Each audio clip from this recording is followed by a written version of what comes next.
ಓಂ ನಮಃ ಶಿವಾಯ. ಎಲ್ಲರಿಗೂ ನಮಸ್ಕಾರ. ಇಂದು ಈ ವಿಡಿಯೋದ ಮೂಲಕ ಕುಂಭರಾಶಿಯವರ ಜಾತಕ ಫಲಿತಾಂಶಗಳ ಬಗ್ಗೆ ತಿಳಿದುಕೊಳ್ಳೋಣ. ನಿಮ್ಮ ಜೀವನದಲ್ಲಿ ಇತ್ತೀಚೆಗೆ ಒಬ್ಬ ಹೊಸ ವ್ಯಕ್ತಿಯ ಪರಿಚಯವಾಗಿದೆಯೇ ಅಥವಾ ಶೀಘ್ರದಲ್ಲೇ ಹೊಸ ವ್ಯಕ್ತಿಯೊಬ್ಬರು ನಿಮ್ಮ ಜೀವನಕ್ಕೆ ಬರಲಿದ್ದಾರೆಯೇ? ಹಾಗಾದರೆ ಈ ವಿಡಿಯೋವನ್ನು ತಪ್ಪದೆ ಕೊನೆಯವರೆಗೂ ನೋಡಿ, ಏಕೆಂದರೆ ಆ ಹೊಸ ವ್ಯಕ್ತಿಯ ಆಗಮನವೇ ನಿಮ್ಮ ಜೀವನದ ದಿಕ್ಕನ್ನು ಸಂಪೂರ್ಣವಾಗಿ ಬದಲಾಯಿಸಬಹುದು. ಜ್ಯೋತಿಷ್ಯ ಶಾಸ್ತ್ರದ ಪ್ರಕಾರ ಕೆಲವು ವಿಶೇಷ ರಾಶಿಯವರಿಗೆ ಇದು ಅತ್ಯಂತ ಮಹತ್ವದ ದಿನ. ಗ್ರಹಗಳ ಸಂಚಾರ ಮತ್ತು ದೈವಾನುಗ್ರಹದ ಪರಿಣಾಮವಾಗಿ ಅವರ ಜೀವನದಲ್ಲಿ ದೊಡ್ಡ ಬದಲಾವಣೆಗಳು ಆರಂಭವಾಗಲಿವೆ. ಇದುವರೆಗೆ ನೀವು ಅನುಭವಿಸಿದ ಕಷ್ಟಗಳು, ಅವಮಾನಗಳು, ಆರ್ಥಿಕ ತೊಂದರೆಗಳು ಮತ್ತು ಮನಸ್ಸಿನ ನೋವುಗಳು ನಿಧಾನವಾಗಿ ದೂರವಾಗುವ ಸಮಯ ಬಂದಿದೆ. ಆದರೆ ಈ ಶುಭ ಸಮಯ ಬರುವ ಮೊದಲು ದೇವರು ಕೆಲವು ದಿವ್ಯ ಸಂಕೇತಗಳನ್ನು ನೀಡುತ್ತಾನೆ. ಆ ಸಂಕೇತಗಳನ್ನು ಗುರುತಿಸಿದವರು ಜೀವನದಲ್ಲಿ ದೊಡ್ಡ ಯಶಸ್ಸನ್ನು ಪಡೆಯುತ್ತಾರೆ. ಇಂದಿನ ಈ ವಿಡಿಯೋದಲ್ಲಿ ಆ 5 ದಿವ್ಯ ಸಂಕೇತಗಳು ನಿಮ್ಮ ಜೀವನದಲ್ಲಿ ಆಗಲಿರುವ ಪ್ರಮುಖ ಬದಲಾವಣೆಗಳು ಮತ್ತು ಕೊನೆಯಲ್ಲಿ ಒಂದು ಅತ್ಯಂತ ಶಕ್ತಿಯುತ ಮಂತ್ರವನ್ನು ತಿಳಿಸುತ್ತೇನೆ. ಈ ಮಂತ್ರವನ್ನು ಭಕ್ತಿಯಿಂದ ಜಪಿಸಿದರೆ ನಿಮ್ಮ ಜೀವನದಲ್ಲಿರುವ ನಕಾರಾತ್ಮಕ ಶಕ್ತಿಗಳು ದೂರವಾಗಿ ಯಶಸ್ಸಿನ ದಾರಿಗಳು ತೆರೆಯುತ್ತವೆ ಎಂದು ಭಕ್ತರು ನಂಬುತ್ತಾರೆ. ಹಾಗಾಗಿ ಈ ವಿಡಿಯೋವನ್ನು ಕೊನೆಯವರೆಗೂ ತಪ್ಪದೆ ನೋಡಿ. ಇಂತಹ ಧಾರ್ಮಿಕ ಮತ್ತು ಜ್ಯೋತಿಷ್ಯ ಸಂಬಂಧಿತ ವಿಡಿಯೋಗಳನ್ನು ಇಷ್ಟಪಡುವವರು ನಮ್ಮ ಚಾನಲ್ಗೆ ಸಬ್ಸ್ಕ್ರೈಬ್ ಮಾಡಿ, ವಿಡಿಯೋಗೆ ಒಂದು ಲೈಕ್ ನೀಡಿ. ಹಾಗೆಯೇ ಕಾಮೆಂಟ್ನಲ್ಲಿ ಭಕ್ತಿಯಿಂದ ಓಂ ನಮಃ ಶಿವಾಯ, ಭಗವಂತನ ಕೃಪೆ ಸದಾ ನಿಮ್ಮ ಮತ್ತು ನಿಮ್ಮ ಕುಟುಂಬದ ಮೇಲೆ ಇರಲಿ. ಈಗ ಇಂದಿನ ಮುಖ್ಯ ವಿಷಯಕ್ಕೆ ಬರೋಣ. ಸ್ನೇಹಿತರೆ, ಈ ರಾಶಿಯವರ ಜೀವನದಲ್ಲಿ ದೇವರು ನೀಡಿರುವ ಒಂದು ವಿಶೇಷ ವರವಿದೆ. ಅದು ಏನೆಂದರೆ, ನಿಮ್ಮ ಹೃದಯ ತುಂಬ ಶುದ್ಧವಾಗಿರುತ್ತದೆ. ನೀವು ಯಾರನ್ನು ನೋಯಿಸಲು ಬಯಸುವುದಿಲ್ಲ. ಯಾರಿಗಾದರೂ ಸಹಾಯ ಮಾಡುವ ಅವಕಾಶ ಸಿಕ್ಕರೆ ಹಿಂದೆ ಸರಿಯುವುದಿಲ್ಲ. ನಿಮ್ಮ ಬಳಿಗೆ ಬರುವವರು ನಿಮ್ಮ ಸಲಹೆ ಮತ್ತು ಮಾತುಗಳನ್ನು ನಂಬುತ್ತಾರೆ. ನಿಮ್ಮ ಜೀವನದಲ್ಲಿ ಎಷ್ಟೇ ಕಷ್ಟಗಳು ಬಂದರೂ ನೀವು ಯಾರ ಮುಂದೆ ಕೈ ಚಾಚುವವರಲ್ಲ. ನಿಮ್ಮ ಪರಿಶ್ರಮದ ಮೇಲೆಯೇ ನಂಬಿಕೆ ಇಡುವವರು. ಅದರ ಕಾರಣಕ್ಕೆ ಕೆಲವರು ನಿಮ್ಮನ್ನು ಗೌರವಿಸುತ್ತಾರೆ. ಆದರೆ ಇದೇ ಒಳ್ಳೆಯ ಗುಣದಿಂದ ಕೆಲವರು ನಿಮ್ಮನ್ನು ದುರುಪಯೋಗಪಡಿಸಿಕೊಳ್ಳಲು ಪ್ರಯತ್ನಿಸುತ್ತಾರೆ. ನೀವು ಒಮ್ಮೆ ನಂಬಿದ ವ್ಯಕ್ತಿಯನ್ನು ಸಂಪೂರ್ಣವಾಗಿ ನಂಬುತ್ತೀರಿ. ಇದೇ ಕಾರಣಕ್ಕೆ ಹಿಂದೆ ಹಲವಾರು ಬಾರಿ ಮೋಸ, ನಿರಾಸೆ ಮತ್ತು ಮನಸ್ಸಿನ ನೋವನ್ನು ಅನುಭವಿಸಿದ್ದೀರಿ. ಆದರೂ ನಿಮ್ಮ ಒಳ್ಳೆಯತನ ಬದಲಾಗಿಲ್ಲ. ಇದೀಗ ನಿಮ್ಮ ಜೀವನದಲ್ಲಿ ಒಂದು ಹೊಸ ತಿರುವು ಬರಲಿದೆ. ಜ್ಯೋತಿಷ್ಯ ನಂಬಿಕೆಯ ಪ್ರಕಾರ ಒಬ್ಬ ಹೊಸ ವ್ಯಕ್ತಿಯ ಪರಿಚಯ ನಿಮ್ಮ ಅದೃಷ್ಟವನ್ನು ಬದಲಾಯಿಸುವ ಪ್ರಮುಖ ಕಾರಣವಾಗಬಹುದು. ಅವರು ಸ್ನೇಹಿತರಾಗಬಹುದು, ಉದ್ಯೋಗಕ್ಕೆ ಸಂಬಂಧಿಸಿದವರಾಗಬಹುದು, ವ್ಯವಹಾರದ ಪಾಲುದಾರರಾಗಬಹುದು ಅಥವಾ ನಿಮಗೆ ಸರಿಯಾದ ದಾರಿಯನ್ನು ತೋರಿಸುವ ಮಾರ್ಗದರ್ಶಕರಾಗಿರಬಹುದು. ಅವರ ಮೂಲಕ ನಿಮ್ಮ ಹೊಸ ಅವಕಾಶಗಳು, ಹೊಸ ಆಲೋಚನೆಗಳು ಮತ್ತು ಹೊಸ ದಾರಿಗಳು ತೆರೆದುಕೊಳ್ಳುವ ಸಾಧ್ಯತೆ ಇದೆ. ಇದುವರೆಗೆ ನಿಂತಿದ್ದ ಕೆಲವು ಕೆಲಸಗಳು ಮತ್ತೆ ಚಲನೆ ಪಡೆಯಲಿವೆ. ನೀವು ಬಹಳ ದಿನಗಳಿಂದ ಕಾಯುತ್ತಿದ್ದ ಒಂದು ಶುಭ ಸುದ್ದಿ ಕೂಡ ಶೀಘ್ರದಲ್ಲೇ ನಿಮ್ಮನ್ನು ತಲುಪುವ ಸಾಧ್ಯತೆ ಇದೆ. ಆದರೆ ಒಂದು ವಿಷಯವನ್ನು ಮರೆಯಬೇಡಿ, ಎಲ್ಲರನ್ನು ಕಣ್ಣು ಮುಚ್ಚಿ ನಂಬಬೇಡಿ. ಹೊಸ ಸಂಬಂಧಗಳನ್ನು ಸ್ವೀಕರಿಸಿ, ಆದರೆ ವಿವೇಕದಿಂದ ಮುಂದುವರಿಯಿರಿ. ಒಳ್ಳೆಯ ಅವಕಾಶ ಮತ್ತು ತಪ್ಪು ನಿರ್ಧಾರದ ನಡುವೆ ಇರುವ ಅಂತರ ಕೆಲವೊಮ್ಮೆ ತುಂಬ ಚಿಕ್ಕದಾಗಿರುತ್ತದೆ. ಆದ್ದರಿಂದ ಪ್ರತಿಯೊಂದು ಹೆಜ್ಜೆಯನ್ನು ಯೋಚಿಸಿ ಇಡಿ, ಏಕೆಂದರೆ ಈ ಸಮಯದಲ್ಲಿ ನೀವು ತೆಗೆದುಕೊಳ್ಳುವ ಸರಿಯಾದ ನಿರ್ಧಾರವೇ ನಿಮ್ಮ ಭವಿಷ್ಯವನ್ನು ಬದಲಾಯಿಸಬಹುದು. ಸ್ನೇಹಿತರೆ, ಈಗ ನಿಮ್ಮ ಜೀವನದಲ್ಲಿ ನಡೆಯಲಿರುವ ಅತ್ಯಂತ ಮುಖ್ಯವಾದ ಬದಲಾವಣೆಯ ಬಗ್ಗೆ ತಿಳಿಯೋಣ. ಕಳೆದ ಕೆಲವು ತಿಂಗಳುಗಳಿಂದ ಅಥವಾ ವರ್ಷಗಳಿಂದ ನೀವು ಹಣಕಾಸಿನ ಸಮಸ್ಯೆ, ಸಾಲದ ಒತ್ತಡ ಅಥವಾ ಕೈಗೆ ಬರಬೇಕಿದ್ದ ಹಣ ತಡವಾಗುತ್ತಿರುವ ಕಾರಣದಿಂದ ಸಾಕಷ್ಟು ಮಾನಸಿಕ ಒತ್ತಡ ಅನುಭವಿಸುತ್ತಿದ್ದೀರಿ. ಆದರೆ ಈಗ ಪರಿಸ್ಥಿತಿ ನಿಧಾನವಾಗಿ ಬದಲಾಗಲು ಆರಂಭವಾಗುತ್ತದೆ. ಜ್ಯೋತಿಷ್ಯ ನಂಬಿಕೆಯ ಪ್ರಕಾರ ನಿಮ್ಮ ಪರಿಶ್ರಮಕ್ಕೆ ತಕ್ಕ ಪ್ರತಿಫಲ ಸಿಗುವ ಸಮಯ ಹತ್ತಿರ ಬಂದಿದೆ. ಬಹಳ ದಿನಗಳಿಂದ ನಿಂತಿದ್ದ ಕೆಲಸಗಳು ಪೂರ್ಣಗೊಳ್ಳುವ ಸಾಧ್ಯತೆ ಇದೆ. ಬಾಕಿ ಉಳಿದ ಹಣ ಕೈಗೆ ಬರುವ ಯೋಗವು ಕಾಣುತ್ತಿದೆ. ಉದ್ಯೋಗದಲ್ಲಿರುವವರಿಗೆ ಹಿರಿಯ ಅಧಿಕಾರಿಗಳಿಂದ ಮೆಚ್ಚುಗೆ ಸಿಗಬಹುದು. ಹೊಸ ಜವಾಬ್ದಾರಿಗಳು ಅಥವಾ ಪದೋನ್ನತಿಯ ಅವಕಾಶಗಳು ಕೂಡ ಸಿಗಬಹುದು. ವ್ಯಾಪಾರ ಮಾಡುವವರಿಗೆ ಹೊಸ ಗ್ರಾಹಕರು, ಹೊಸ ಒಪ್ಪಂದಗಳು ಅಥವಾ ಲಾಭದಾಯಕ ಅವಕಾಶಗಳು ದೊರೆಯುವ ಸಾಧ್ಯತೆ ಇದೆ.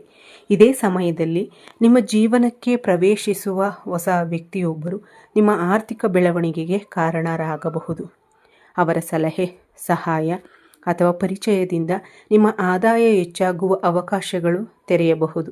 ಆದರೆ ಒಂದು ವಿಷಯವನ್ನು ಯಾವತ್ತೂ ಮರೆಯಬೇಡಿ, ಆದಾಯ ಹೆಚ್ಚಾಗಿದೆ ಎಂದು ಅನಗತ್ಯ ಖರ್ಚು ಮಾಡಬೇಡಿ.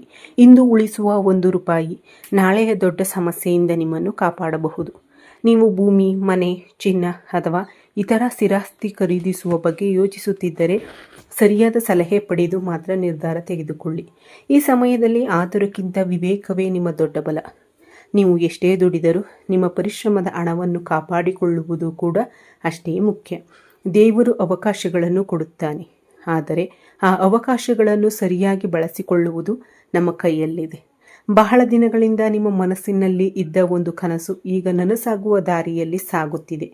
ಇದು ನಿಮ್ಮ ಆತ್ಮವಿಶ್ವಾಸವನ್ನು ಹೆಚ್ಚಿಸುವ ಸಮಯ. ಆದ್ದರಿಂದ ನಿರಾಶೆಯನ್ನು ಬಿಟ್ಟು ಹೊಸ ಉತ್ಸಾಹದೊಂದಿಗೆ ಮುಂದೆ ಸಾಗಿರಿ. ಯಶಸ್ಸು ನಿಧಾನವಾಗಿ ನಿಮ್ಮತ್ತ ಹೆಜ್ಜೆ ಹಾಕುತ್ತದೆ. ಸ್ನೇಹಿತರೆ, ನಿಮ್ಮ ಜೀವನದಲ್ಲಿ ಈಗ ಕಾಣಿಸುತ್ತಿರುವ ಮತ್ತೊಂದು ಶುಭ ಸಂಕೇತವೆಂದರೆ ಮಹಾಲಕ್ಷ್ಮೀ ದೇವಿಯ ಅನುಗ್ರಹ. ಬಹಳ ದಿನಗಳಿಂದ ನಿಮ್ಮ ಮನೆಯಲ್ಲಿ ನೆಮ್ಮದಿ ಕಡಿಮೆಯಾಗಿರಬಹುದು. ಹಣ ಬರುತ್ತಿದ್ದರೂ ಉಳಿಯದೇ ಇರಬಹುದು. ಎಷ್ಟೇ ದುಡಿದರೂ ಕೈಯಲ್ಲಿ ಏನೂ ಉಳಿಯುತ್ತಿಲ್ಲ ಎಂಬ ಭಾವನೆ ನಿಮ್ಮನ್ನು ಕಾಡುತ್ತಿರಬಹುದು. ಆದರೆ ಈಗ ಆ ಪರಿಸ್ಥಿತಿ ನಿಧಾನವಾಗಿ ಬದಲಾಗುವ ಸಮಯ ಬಂದಿದೆ. ಭಕ್ತಿಯೊಂದಿಗೆ ಪ್ರತಿದಿನ ಬೆಳಿಗ್ಗೆ ಮತ್ತು ಸಂಜೆ ಲಕ್ಷ್ಮೀ ದೇವಿಯ ಮುಂದೆ ಒಂದು ತುಪ್ಪದ ಅಥವಾ ಎಣ್ಣೆಯ ದೀಪವನ್ನು ಹಚ್ಚಿ, ಸಾಧ್ಯವಾದರೆ ಲಕ್ಷ್ಮಿ ಅಷ್ಟೋತ್ತರ ಶತನಾಮಾವಳಿಯನ್ನು ಪಠಿಸಿ. ಇದು ಕೇವಲ ಒಂದು ಆಚರಣೆಯಲ್ಲ, ಇದು ನಿಮ್ಮ ಮನಸ್ಸಿಗೆ ಧೈರ್ಯ, ಏಕಾಗ್ರತೆ ಮತ್ತು ಸಕಾರಾತ್ಮಕ ಚಿಂತನೆ ನೀಡುವ ಒಂದು ಆಧ್ಯಾತ್ಮಿಕ ಅಭ್ಯಾಸ. ಇನ್ನೊಂದು ಮುಖ್ಯ ವಿಷಯ, ನಿಮ್ಮ ವೈಯಕ್ತಿಕ ಯೋಜನೆಗಳು, ಹಣಕಾಸಿನ ವಿಚಾರಗಳು ಮತ್ತು ಭವಿಷ್ಯದ ನಿರ್ಧಾರಗಳನ್ನು ಎಲ್ಲರೊಂದಿಗೆ ಹಂಚಿಕೊಳ್ಳಬೇಡಿ. ಕೆಲವೊಮ್ಮೆ ನಮ್ಮ ಯಶಸ್ಸಿಗಿಂತ ಅದನ್ನು ಅಸೂಯೆ ಪಡುವವರೇ ಹೆಚ್ಚು ಇರುತ್ತಾರೆ. ಆದ್ದರಿಂದ ನಿಮ್ಮ ಯೋಜನೆಗಳನ್ನು ಕಾರ್ಯರೂಪಕ್ಕೆ ತಂದ ನಂತರವೇ ಇತರರಿಗೆ ತಿಳಿಸುವುದು ಉತ್ತಮ. ಈ ಸಮಯದಲ್ಲಿ ನಿಮ್ಮ ಆರೋಗ್ಯದ ಮೇಲೂ ವಿಶೇಷ ಗಮನ ಕೊಡಿ. ಕೆಲಸದ ಒತ್ತಡ, ಮಾನಸಿಕ ಚಿಂತೆ ಮತ್ತು ನಿರಂತರ ಆಲೋಚನೆಗಳಿಂದ ದೇಹ ದಣಿಯುವ ಸಾಧ್ಯತೆ ಇದೆ.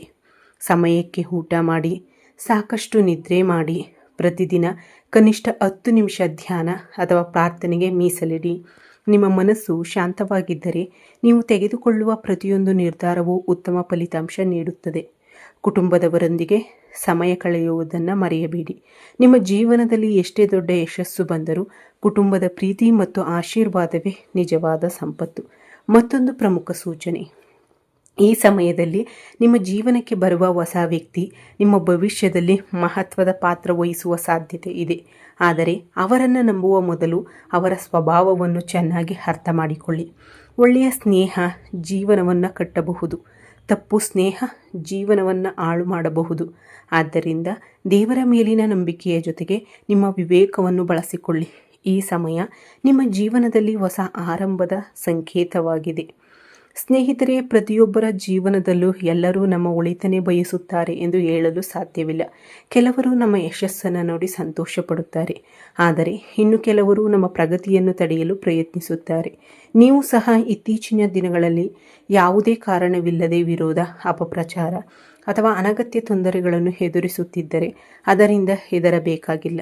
ಈ ಸಮಯದಲ್ಲಿ ನಿಮ್ಮ ಗುರುಬಲ ನಿಧಾನವಾಗಿ ಹೆಚ್ಚಾಗುತ್ತಿದೆ ಎಂಬ ನಂಬಿಕೆ ಇದೆ.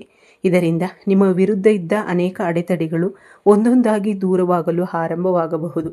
ಆದರೆ ನೆನಪಿಡಿ, ಕೋಪ ಎಂದಿಗೂ ಸಮಸ್ಯೆಗೆ ಪರಿಹಾರವಲ್ಲ. ಕೋಪದಿಂದ ತೆಗೆದುಕೊಂಡ ಒಂದು ನಿರ್ಧಾರ ವರ್ಷಗಳ ಪರಿಶ್ರಮವನ್ನೇ ಹಾಳು ಮಾಡಬಹುದು. ಆದ್ದರಿಂದ ಯಾವುದೇ ಪರಿಸ್ಥಿತಿಯಲ್ಲೂ ತಾಳ್ಮೆಯಿಂದ ಮಾತನಾಡಿ.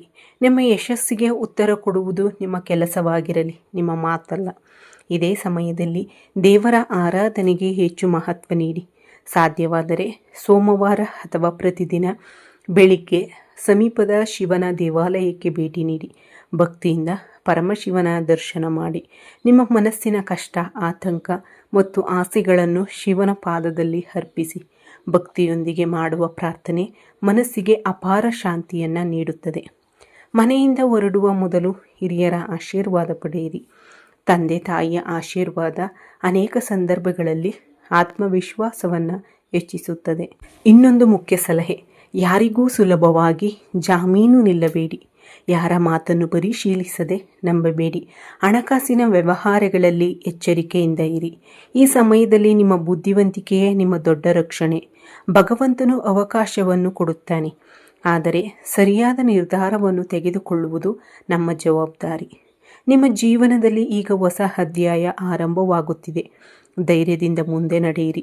ದೇವರ ಕೃಪೆ ಮತ್ತು ನಿಮ್ಮ ಪರಿಶ್ರಮ ಒಟ್ಟುಗೂಡಿದಾಗ ಯಶಸ್ಸನ್ನು ಯಾರೂ ತಡೆಯಲು ಸಾಧ್ಯವಿಲ್ಲ. ಸ್ನೇಹಿತರೆ, ಇದುವರೆಗೆ ನಾವು ಈ ರಾಶಿಯವರ ಜೀವನದಲ್ಲಿ ಆಗಲಿರುವ ಬದಲಾವಣೆಗಳ ಬಗ್ಗೆ ತಿಳಿದುಕೊಂಡೆವು.